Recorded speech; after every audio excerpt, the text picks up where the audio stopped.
Bismillahirrahmanirrahim. Alhamdulillahirabbil alamin wa bihi nasta'inu ala umurid dunya waddin. Wassalatu wassalamu ala asyrafil anbiya wal mursalin sayyidina wa nabiyyina wa maulana Muhammadin wa ala alihi wa sahbihi ajma'in. Rabbi shrah li sadri wa yassir li amri wahlul 'uqdatam min lisani yafqahu qawli. Subhanaka la ilma lana illa ma 'allamtana innaka antal alimul hakim. Amma ba'd. Bismillahirrahmanirrahim. Syahifah 36. Kita ulangi kemarin yang masih belum selesai. Ulangi lagi. Bismillahirrahmanirrahim. Qala al-muallif rahimallah wa nafa'ana bi 'ulumihi wa amatana bi asrarihi. La tarhal min qawnin ila qawnin fatakunu ka khimarir rikha yasiru wal makanul ladzi irtahala ilaihi wal ladzi irtahala minhu walakin irkhal min al aqwani ila al muqawwin wa anna ila rabbikal muntaha. Makalah hikmahnya di situ. Bismillahirrahmanirrahim. 36. Kalau di kitab saya ini barisan ketiga dari atas. La tarhal, janganlah pindah engkau min kaunin, dari satu tempat, atau ada yang memaknai makhluk ila kaunin, kepada makhluk, yakni annal amal al-musakhibal lirriya, bahwa sesungguhnya amal yang dibarengi dengan riya, wa nahmihi, dan sejenisnya, nahwi iki sepadane, iku ma'dumun, ditiadakan, ghaira mu'tadin, yang tidak dihitung, gak direken, mu'tadin bih, tidak direken, syar'an, di dalam syara'. Fa idza jahadal muridu nafsahu hatta khalasa min dzalika, manakala seorang murid telah berjuang ini ya, berusaha untuk memerangi nafsunya sehingga dia selamat dari riya. Walakin qasada bihil jaza, akan tetapi di sisi lain dia berharap akan amal itu suatu pembalasan atau pahala. Wad-darajati, dan pangkat, awnalil rutabi, atau mendapatkan beberapa makom, derajat, al-aliyati, kang luhur, wal maqamati, dan makom itu peringkat-peringkat di dalam ketaatan, peringkat-peringkat dalam ketasawufan. Lam yazal, maka tidak henti-hentinya itu amal, ma'dzuman, dicela, aidon, lagi, intal arifina, menurut orang-orang yang ahli ma'rifat.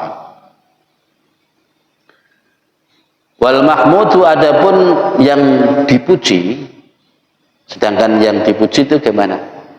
Iku ayak sudah bihi, hendaknya ia bermaksud akan amal itu wajh Allahi, akan ridho Allah. Jadi beramal hanya bermaksud karena Allah semata, ta'ala maha luhur Allah. Summa syabbahal musannifur rakhila min qawnin ila qawnin biqawlihi fatakunu ka khimarir rikha. Terus Mbah Yai Musoneb ini, pengarang kitab ini, kalau kamu demikian diumpamakan orang yang berpindah dari satu makhluk ke satu makhluk yang lain, maksudnya gini, la tarhal, janganlah engkau beramal hanya karena satu makhluk lalu kembali kepada makhluk lain. Ya, kalau kamu ibadah hanya karena sebuah makhluk, ibadah karena takut neraka, ibadah karena ingin masuk surga, memangnya kenapa?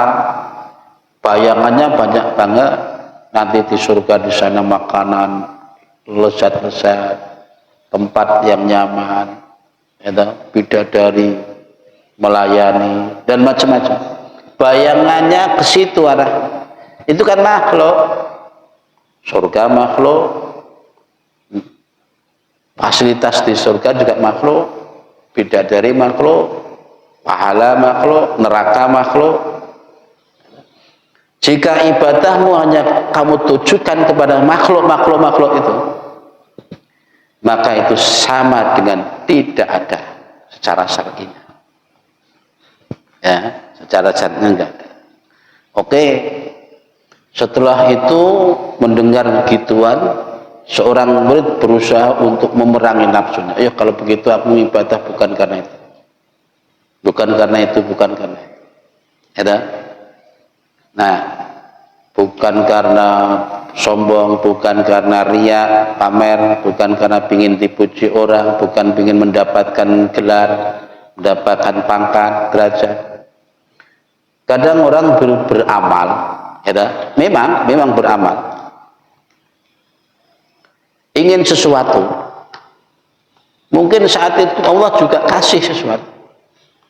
Karena di dalam Al-Quran disebutkan barang siapa yang menghendaki dunia akan dikasih, dan barang siapa yang menghendaki akhirat ya dikasih.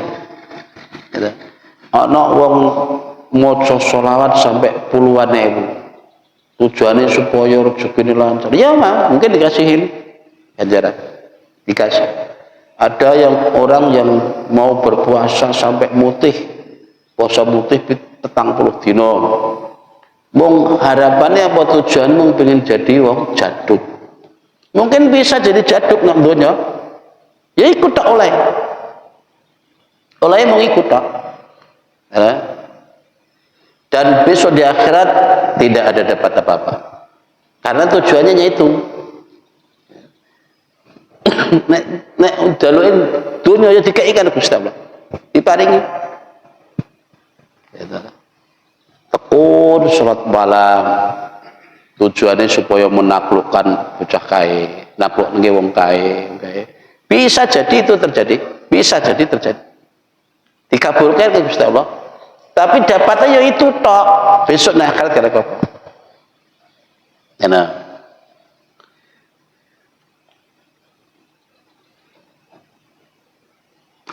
Terus selanjutnya begini. Kalau kita beramal hanya karena itu ke itu, kalau enggak itu dilarang akhirnya ke situ lagi. Contohnya, oke, kalau amal riya enggak boleh, ya sudah aku enggak mau riya, sudah enggak pamer. Tapi di satu sisi dia beramal minta pahala, berharap masuk surga, mendapatkan makom derajat yang luhur, gitu. Ngelakoni poso sampai pirang-pirang tahun supaya dapat karomah jadi wali, ya, gone hebat supaya wong podo morong deh, jadi wong kondang. Silahkan, tapi dapatnya hanya itu, di akhirat nggak dapat. Wafil akhirati wafil akhirati laisa lahul apalah syarahul nasib, anak mana lah syarahul kholak. Di akhirat nanti tidak dapat apa-apa dia, karena tujuannya ibadah mengkuiku, ngelakoni poso, ngelakoni wiridan, tujuannya mengkui, pengen jadi kondang, pengen tamuni okeh, pengen diparani wong okeh, diarani wong hebat, ya silahkan. Tapi tujuannya mung kuwi tok, entuk ya iku. Ngono.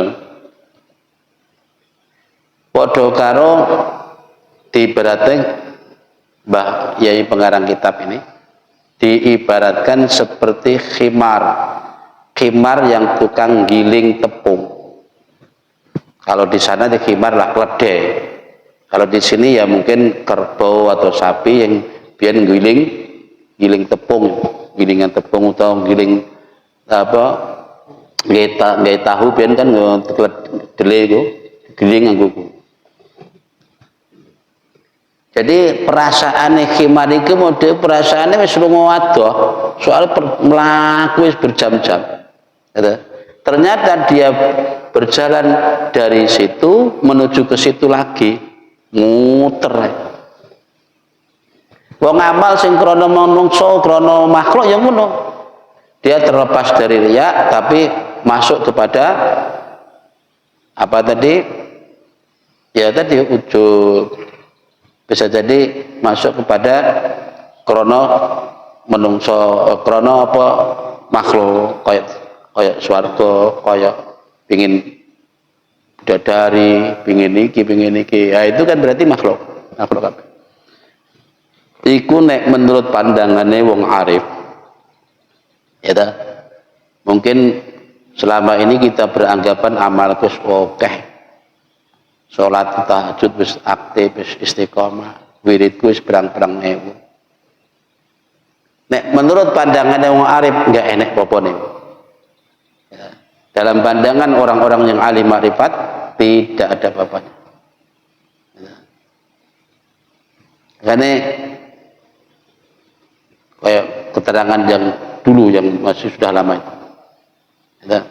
Jangan berharap atau amalmu itu hanya untuk mendapatkan sebuah makom derajat, atau keinginanmu beranjak dari makom ini ke makom berikutnya. Ya, di saat Allah menentukan kamu di posisi makom itu, maka keinginan itu lebih kepada bagian nafsu. Ada keinginan riya khofi namanya, riya yang sama. Wes posisi ini neng kene, katakan yes, anggapan kita makom mukasabah, kan makom sebab. Nek wayai kita pengin mangan ya bergawe, pengin waras betul usaha, tombo, pengin udah iku jenenge makom asbab, makom mukasabah. Satu sisi dia kepengin koyok makome wong sing wis dhuwur. Ada mandeng kiai sing wis alim, wis alifat. Koyok kiai ngene enak cah. Karek muter tasbih rezeki teko dhewe. Nah, keinginan semacam ini justru dari nafsu. Meskipun ngono ki yo setiap orang punya. Wah, enak aja. Nah, itu jenenge makom apa keinginan yang tidak baik atau dicela oleh pandangan sufi. Terus walakinil khal minal aqwan ilal mukawwin. Ini lanjutannya keterangan gimana? Jadi janganlah engkau pindah dari makhluk kepada makhluk atau kepada makhluk dari makhluk lagi. Akan tetapi pindahlah engkau dari makhluk kepada sang pencipta, Khalik. Maksudnya bahkan mungkin selama ini kita beribadah mungkrono pingin selamat tekok neraka supaya mungkin bisa mlebu swarga. Nah, oke. Makom kita masih di situ. Nah, jika sudah demikian, setelah di makom itu berangkatlah kamu, pindahlah kepada makom berikutnya, yaitu apa? Dari makhluk kepada sang pencipta, dari makhluk kepada Khalik. Ilal qawni ilal mukawwin. Berpindahlah beribadah karena makhluk kepada beribadah kepada Allah semata. Walakinil khal minal aqwan ilal muqawwin. Karena apa sesungguhnya wa anna ila rabbikal muntaha. Karena pada dasarnya endingnya kamu nanti tetap kepada Allah. Wis mbok arep mrayone ndi gak iso. Masih ada saiki beribadah krana iki ujung-ujungnya kok yang ngene Gusti Allah. Ujung-ujungnya Gusti Allah. Al-amalu ala talabil jaza wad darajat aw nailil rotab al-aliyah wal maqamin nuqsanan fil hal.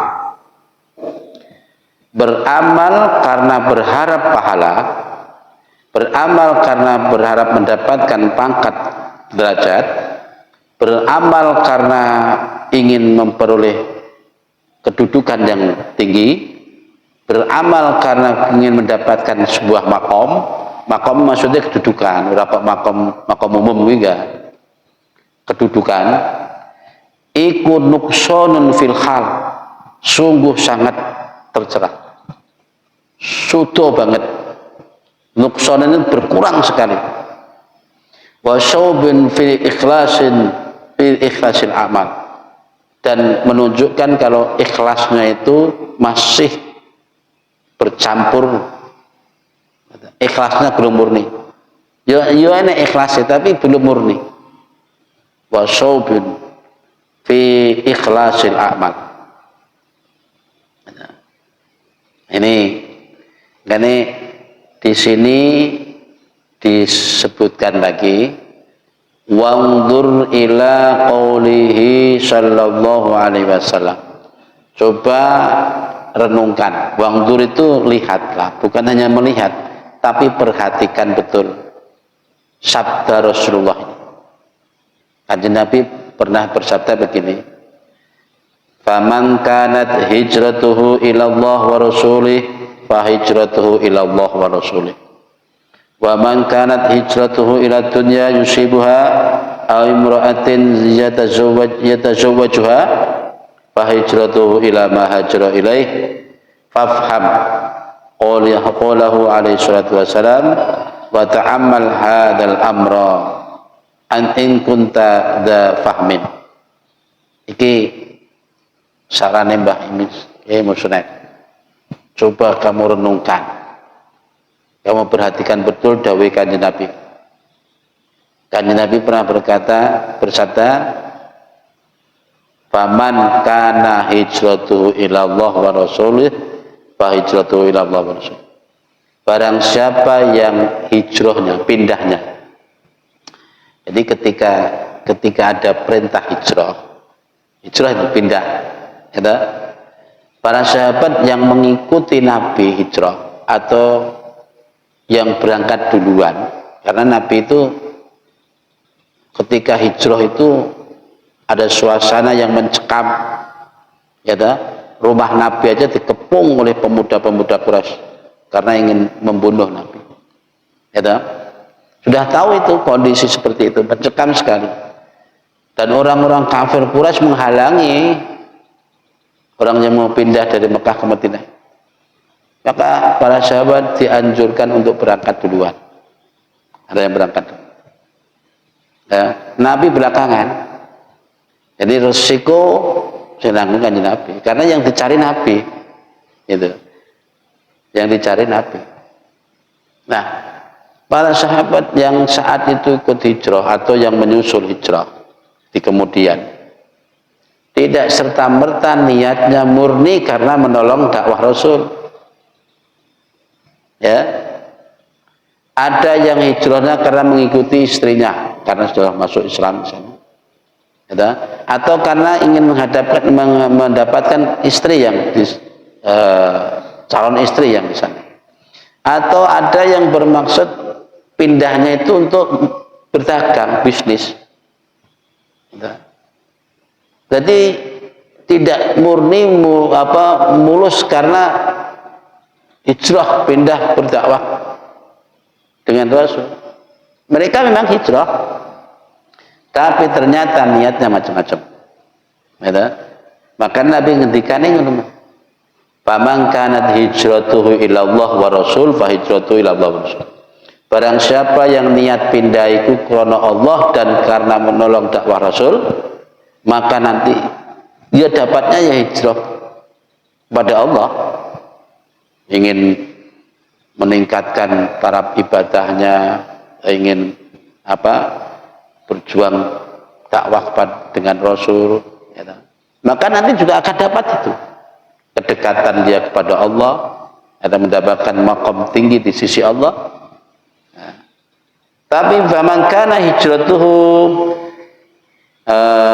ila dunya, okay. Tapi barang siapa yang pindahnya itu karena alasan dunia, alasan dagang, ya, alasan menyelamatkan hartanya, awim ra'atin yatazawwaju, atau karena alasan perempuan yang memang sudah dinikahinya, fa hijratuhu ila ma hajara ilaihi, maka pindahnya itu juga hanya mendapatkan apa yang dia niati. Ini hadis Nabi memberi peringatan kepada kita bahwa jika kita beramal hanya bertendensi dunia, maka akan mendapatkan dunia belaka. Di akhirat nggak dapat apa-apa. Itu jelas. Ya.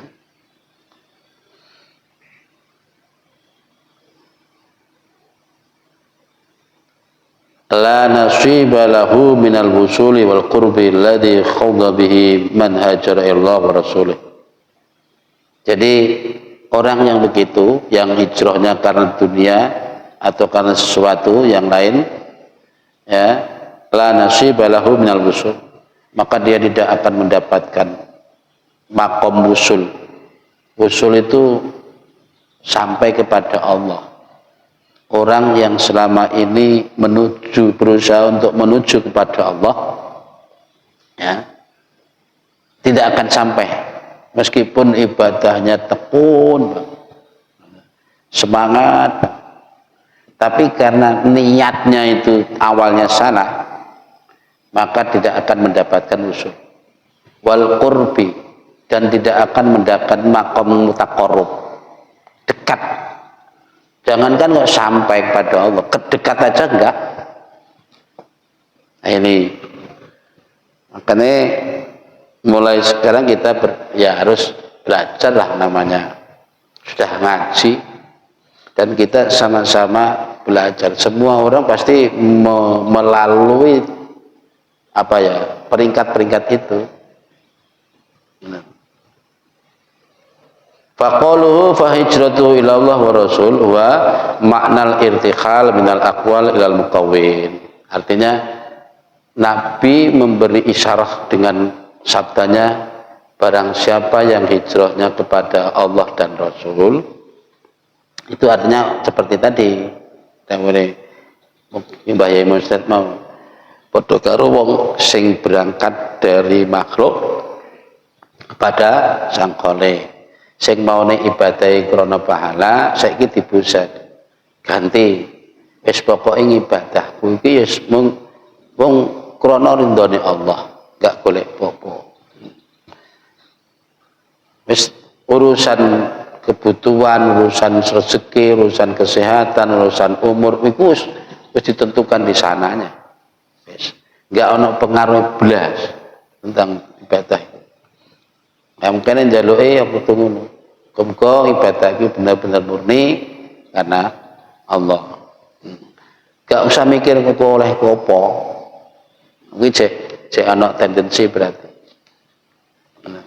Jadi dawe Mbah Yai Musnad mau walakin irtihal, akan tetapi pindahlah engkau dari makhluk kepada Sang Khalik yang mencipta.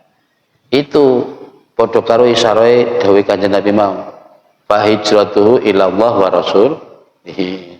Berarti wong iku nek niate hijrah karena Gusti Allah, karena nulung perjuangan Kanjeng Nabi, maka ya mendapatkan takarrub atau usul ning Gusti Allah lan usul. Artinya piye? Ya ngono mau ngibadah itu tujuannya kan usul toh. Sampai kepada Allah. Dalam arti bener-bener ke makam puncak. Sampai kepada Allah ki piye ya? Gak bisa digambarkan wong kuwi kuning rasa. Ngono. Makanya sampai enek seorang sufi syekh itu.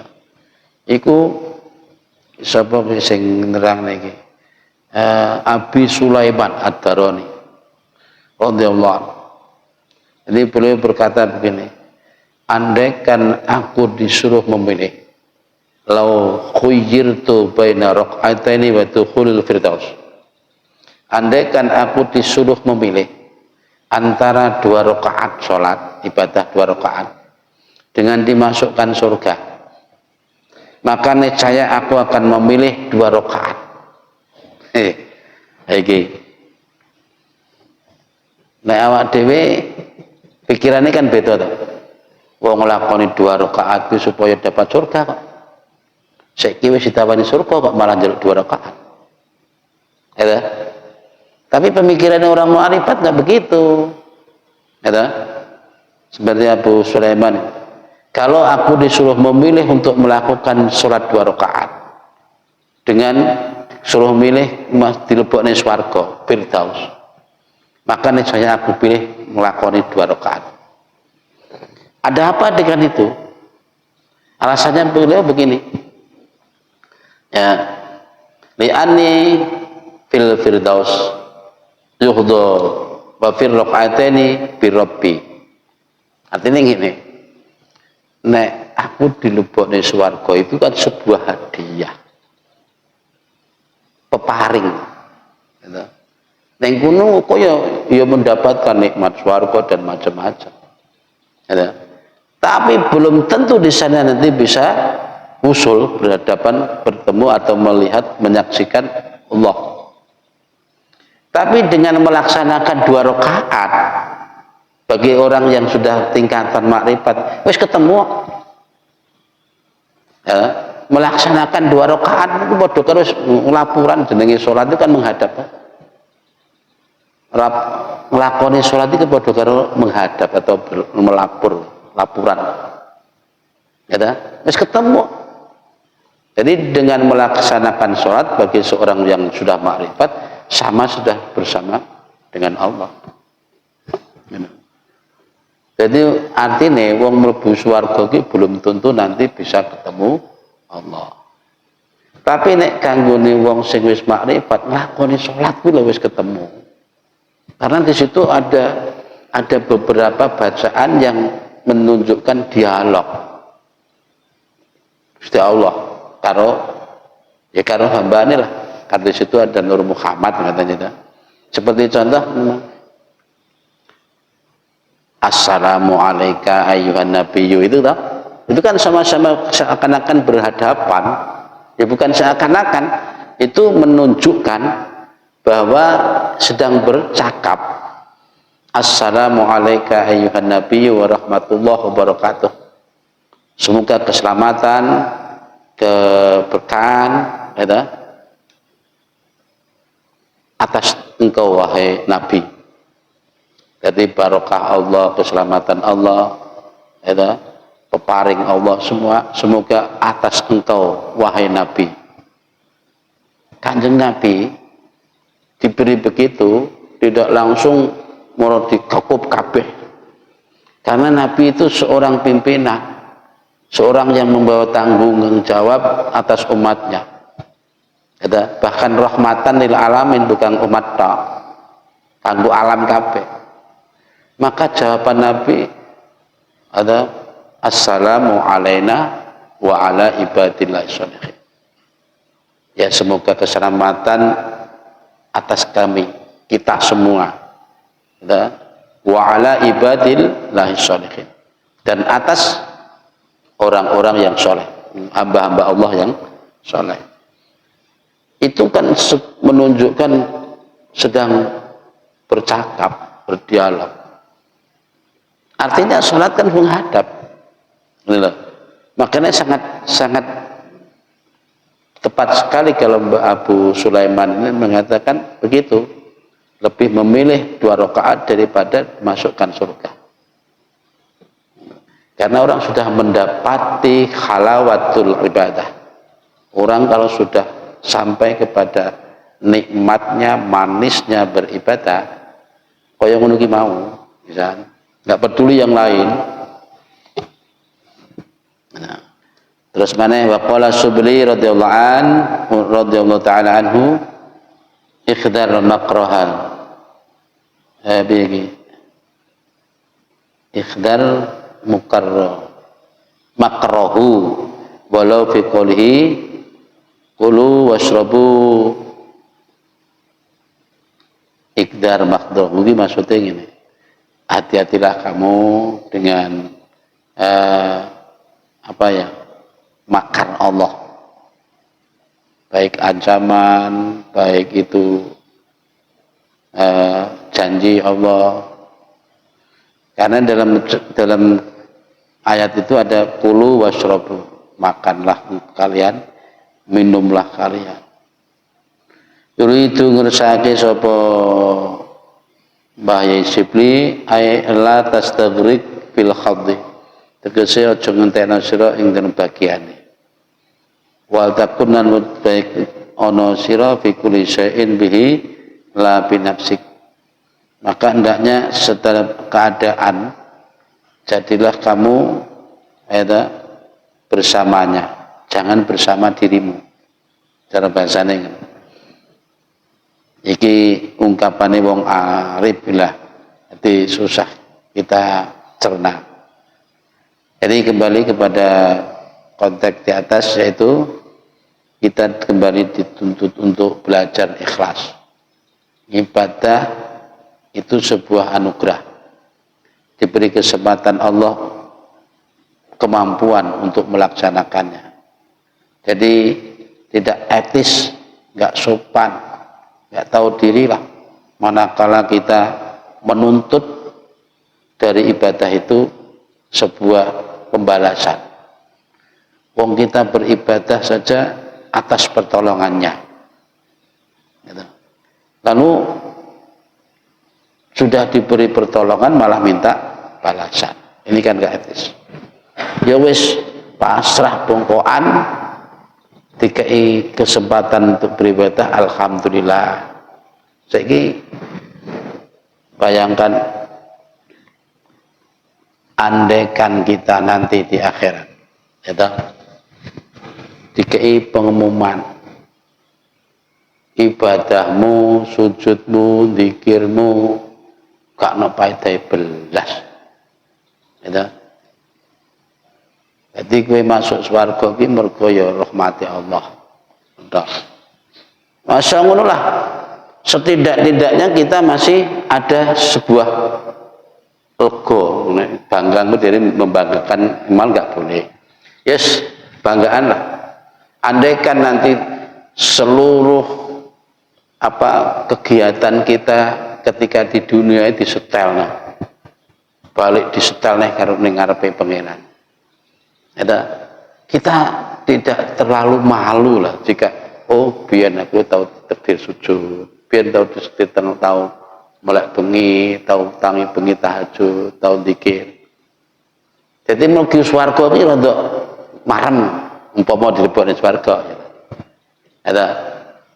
Tapi nek kita ketika di dunia gak di prestasi badah belas, ya pelongo didelok, disetelno ning kono halal lho. Uripmu kok mbok nggih kaya ngono, nganggur tok, jago berjam-jam, gak nek paedahe. Bahkan untuk maksiat, betapa malunya kita di hadapan Allah. Mbok kan mlebu swarga ya kelengah-kelengah kok mentolong men bus warga krana rahmati Allah. Nah, setidak-tidaknya kita punya kepuasan, tidaknya marem lah ketika di dunia diberi kesempatan untuk beribadah. Jadi nggak usah buru-buru kita nganggep ibadahku kuwi trompo apa ora ya. Soalnya khusyukku kurang, ikhlasku kurang, ya wes, terserah aja. Yang penting kita memandang bahwa ketika Allah mentakdirkan kita beribadah, bisa melaksanakan sholat, apalagi berjamaah, atau kita diberi kemampuan untuk ya ikut mengaji ilmu begini. Ini sebuah prestasi, pertolongan Allah, gitu. Dan tentu ini Allah punya kehendak, maksud yang baik pada kita. Tujuannya menurut doa, merasa deh, oleh opo, kalau aku begini dapat apa, itu nggak usah. Itu. Nah, untuk mendapatkan posisi seperti itu, atau ya kita sadar akan ngono-ngono ki mau, nggak mungkin lewat apa ya jagong-jagong ngomong tok.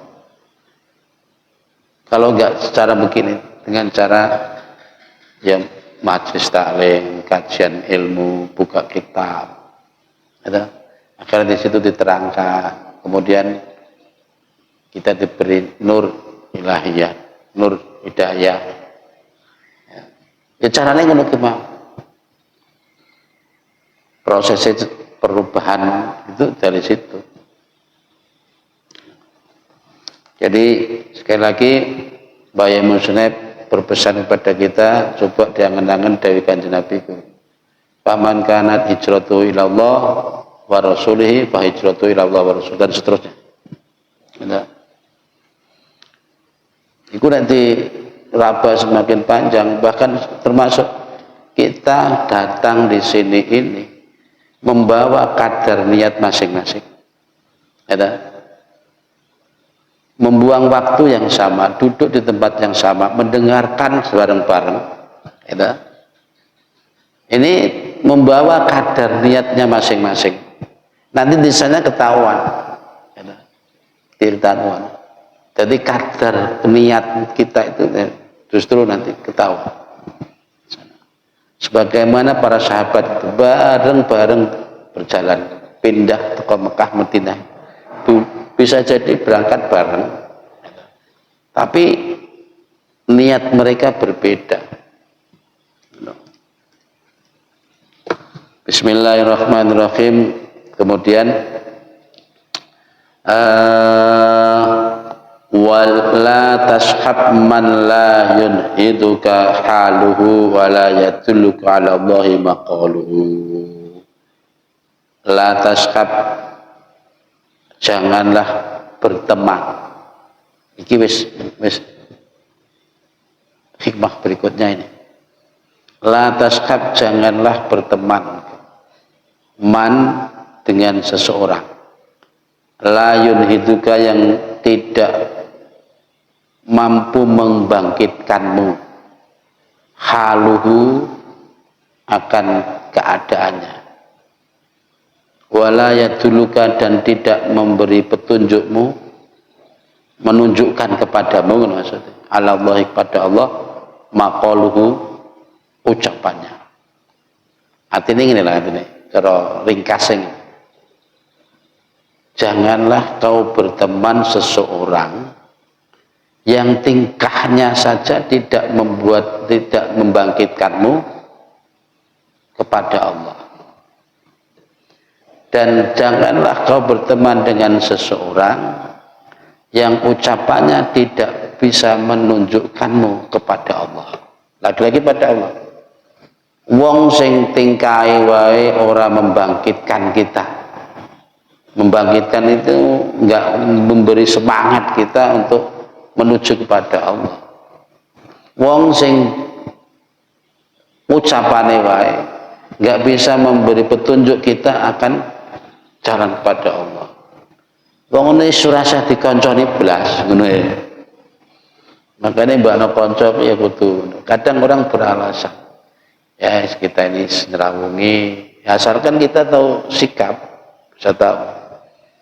Ngono, iki kok panjang masalahnya. Soalnya ana kanca sing notabene orang setara dengan kita. Ada orang yang di atas kita, ada teman yang di bawah kita. Ini dampaknya tiga-tiganya luar biasa, ya, secara ilmu tasawuf. Wong nek konconan wong sing sak ngisore, ya, konconan bocah sing cek nom luwih nom umure, utawa bocah sing cek sithik pengalamane. Tentu orang ini enggak akan mengalami kemajuan, karena dia selamanya akan merasa lebih baik, karena koncone cilik-cilik. Nah, nek wong konco sepadan-padan ini bisa saling beri, saling menerima, tergantung kepandaian, kecerdasannya, kemampuannya podo, perilakunya sama, pengalaman ilmunya podo.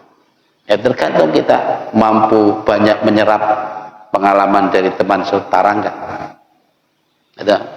Yang diharapkan lagi kita berteman dengan orang yang seatas, orang yang lebih alim. Ada. Kita selama ini mungkin merasa lebih baik, semua sudah baik. Ternyata begitu berteman dengan orang yang lebih alim, enggak ada apa-apanya kita. Amal ini selama ini kita nirupane baik, wis apik, wis oke. Dibanding sing wong dhuwure kok enggak ada apa-apanya. Dan disinilah kita dianjurkan untuk pandai-pandai memilih teman. Ya, makanya secara garis besar ngono, janganlah berteman dengan orang yang perilakunya, yang ucapannya tidak bisa membangkitkanmu, memberi semangatmu, memberi petunjukmu kepada Allah. Angger konconan karo iku mesti eling Gusti Allah. Nah, iku perlu dikonconi yang ngono iki. Angger ketemu wong iki, koncone iki, mesti dia koyo semangat ibadah. Iki perlu dikonconi sing ngono kuwi. Nek wong sing begitu ketemu malah eling reno-reno, eling dunya, eling utang, eling ya wis ora usah temene. Maksudnya rasa temen itu bukan berarti terus disatru, enggak. Maksudnya jangan mendekat orang-orang seperti itu. Nek sikap hari-hari tetap biasa, soalnya ada etika. Hidup bersosial itu ada etika, tapi bukan berarti teman akrab, enggak. Jadi gini, la tasqab man la yunhituka khaluhu wala yatruka 'ala Allahi maqaluhu. Ini maqal berikutnya. Wallahu a'lam bishawab. Al-Fatihah. A'udzu billahi minasyaitonir rajim. Bismillahirrahmanirrahim. Ya kenapa? Bismillahirrahmanirrahim. Allah bihamdihi adada khalqihi wa ridha nafsihi wa zinata arsyih wa kalimatihi. Subhanallah bihamdihi adada khalqihi wa ridha nafsihi wa zinata arsyih. Allah bihamdihi adada khalqihi. Subhanallah bihamdihi adada khalqihi wa ridha nafsihi. Subhanallah bihamdihi adada khalqihi wa ridha nafsihi. Subhanallah bihamdihi adada khalqihi wa ridha nafsihi wa zinata arsyihi wa midada kalimatihi. Ya Rabbi bil Mustafa man qasidana wa lana ma madaya wasi'an. Rabbi bil Mustafa man قدنا وقلنا ومضي وسعان كرمي يا ربي بالمصطفى بلغ مقاصدنا قلنا ومضي وسعان كرمي سبحانك اللهم بحمدك أشهد أن لا إله إلا أنت أستغفرك وأتوب إليك. السلام عليكم ورحمة الله وبركاته.